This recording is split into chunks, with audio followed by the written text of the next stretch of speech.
नमस्कार, मैं हूं अजय प्रकाश और आप देख रहे हैं जनज्वार। उत्तर प्रदेश की राजनीति पर फिर से आज एक बातचीत करेंगे कि कैसे किसान आंदोलन का एक बड़ा असर तो उत्तर प्रदेश, खासकर पश्चिमी उत्तर प्रदेश में दिखाई दे रहा है, लेकिन वह असर बना रहेगा उसके लिए क्या शर्तें हैं, उन वो क्या हो सकती हैं जो कि उत्तर प्रदेश में जरूरी हैं किसान आंदोलन का असर बना रहे। हालांकि किसान आंदोलन ने घोषणा की है कि 21 तारीख को वह विश्वासघात दिवस के रूप में लखीमपुर में मनाएगा।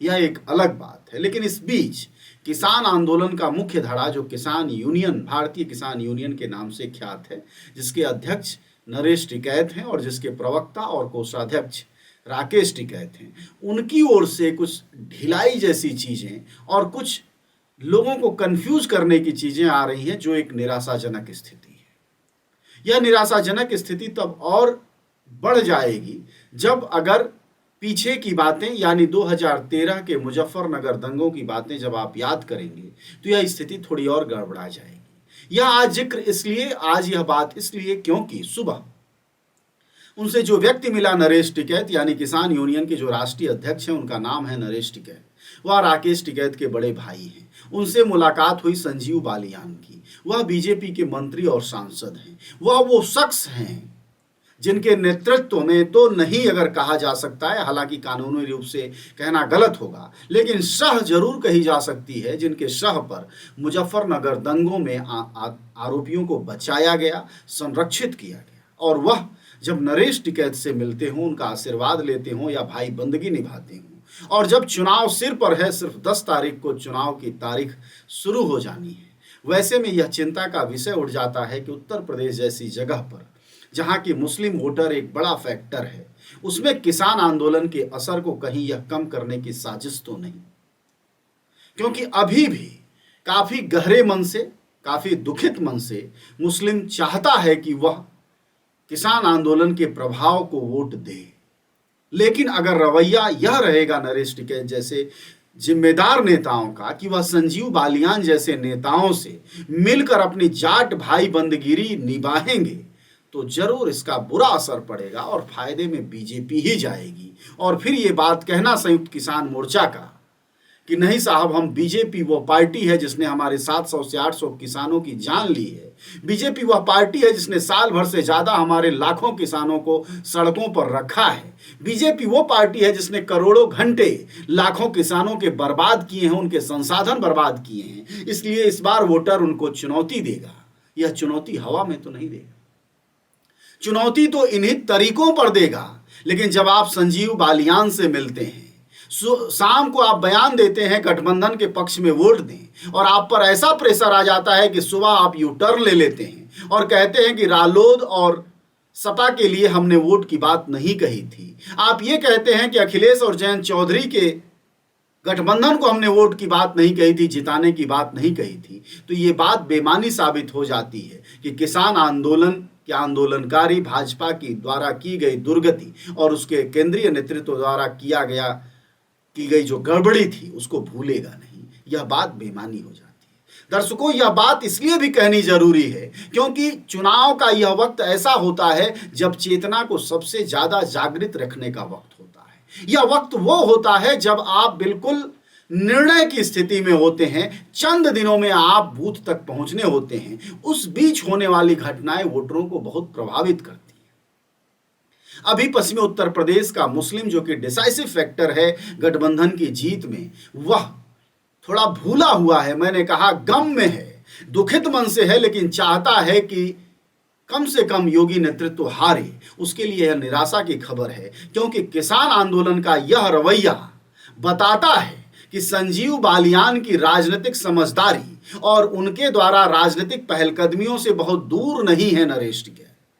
नरेश टिकैत का यह रवैया ठीक नहीं माना जाएगा और यू टर्न लेना तो और बुरा माना जाएगा, क्योंकि ऐसी क्या मजबूरी आन पड़ी। ये वही कि संयुक्त किसान मोर्चा के धड़े हैं जो कि बंगाल चुनाव में बाकायदा बीजेपी के खिलाफ जाके प्रचार किया। उन्होंने कहा बीजेपी को वोट मत दो, लेकिन यह समस्या यूपी में कैसे आ गई, जबकि यहीं के रहने वाले हैं राकेश टिकैत। उनका बाकायदा 58 सीटों में से जो पहले फेज में चुनाव हैं उत्तर प्रदेश पश्चिमी यूपी में, वहां बाकायदा बहुत ज्यादा असर है। हर शहर हर जिले में किसान यूनियन की बाकायदा टीमें काम करती हैं, जिला अध्यक्ष हैं। वैसे में जब आप संजीव बालियान या कल को आप संजीव सोम से मिलते हैं, तो वैसे में यह सवाल उठने लगता है कि आखिरकार आपकी राजनीतिक महत्वाकांक्षा क्या है और आपकी राजनीतिक झुकाव क्या है और आपकी सही दृष्टि राजनीति की क्या है।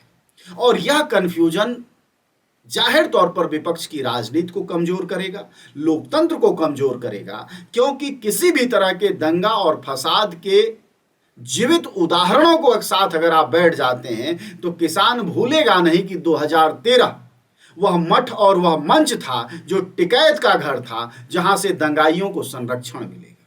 अगर यह याद आता है उत्तर प्रदेश की, पश्चिमी उत्तर प्रदेश की मुस्लिम जनता को, तो जाहिर तौर पर यह रालोद और सपा गठबंधन के लिए खतरे की घंटी है। और उसका प्रतीक चिन्ह जो है वह नरेश टिकैत का वह दालान है जहां संजीव बालियान से वह मिलते हैं। वह जाट एकता से आगे किसान एकता तक शायद यात्रा नहीं पूरी कर पाते हैं। और यहां राकेश टिकैत की चुप्पी बहुत गड़ती है, बहुत अखरती है कि कहीं ऐसा तो नहीं कि जो उनके पिता ने कहा था राम को वोट दो, बीजेपी को वोट देने की बात तो नहीं कही थी, कहीं उस तरफ फिर से कायाकल्प तो नहीं हो रहा।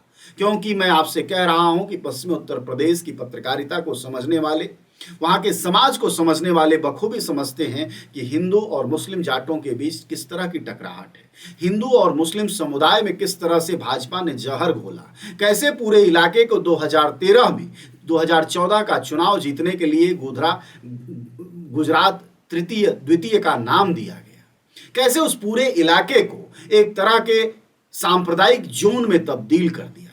और उस जोन को तब्दील वाले प्रतीक पुरुषों से, वो कारणों से, जिम्मेदारों से, आरोपियों से अगर किसान आंदोलन के सर्वाधिक जिम्मेदार नेता मिलेंगे और बैठेंगे और उनके दबाव में अगली सुबह सपा और रालोद गठबंधन के समर्थन को वापस ले लेंगे, तो यह सवाल बना रहेगा। इसलिए दोस्तों, दर्शकों और पाठकों, इस बात का हमेशा ध्यान रखिए और इस बात का भी ध्यान रखिए कि उन नेताओं को टाइट रखिए कि राकेश टिकैत या नरेश बालियान जैसे नेता अकेले के दम पर नहीं हीरो बने, बल्कि हीरो बनाने वाले वो 32 किसान संगठन थे जो इस देश में चाहते हैं कि सांप्रदायिक सद्भाव बना रहे। उनके विचार कहीं से भी जाति और सांप्रदायिक नहीं है। इसलिए यह मखौलबाजी न की जाए, बल्कि सही समय पर सही निर्णय का जब वक्त है तो यह डावाडोल पना जो है, यह जो द्वैध है, यह जो पेंडुलम में लटकना है, इससे बाज आना होगा। अन्यथा 10 मार्च को जो रिजल्ट आएंगे वह जाहिर तौर पर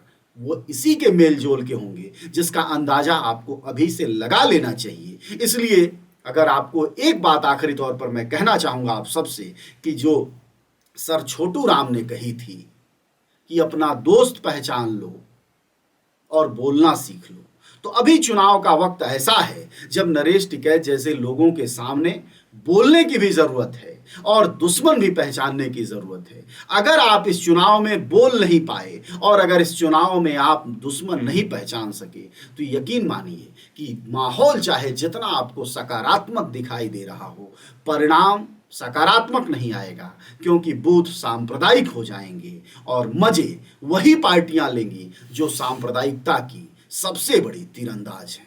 धन्यवाद। न गोदी मीडिया न विरोधी मीडिया,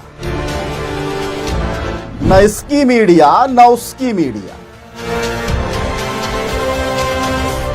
हम हैं जनता की मीडिया जनज्वार। जनज्वार की हर खबर को जन जन तक पहुंचाने के लिए फेसबुक पेज को फॉलो करें, शेयर करें।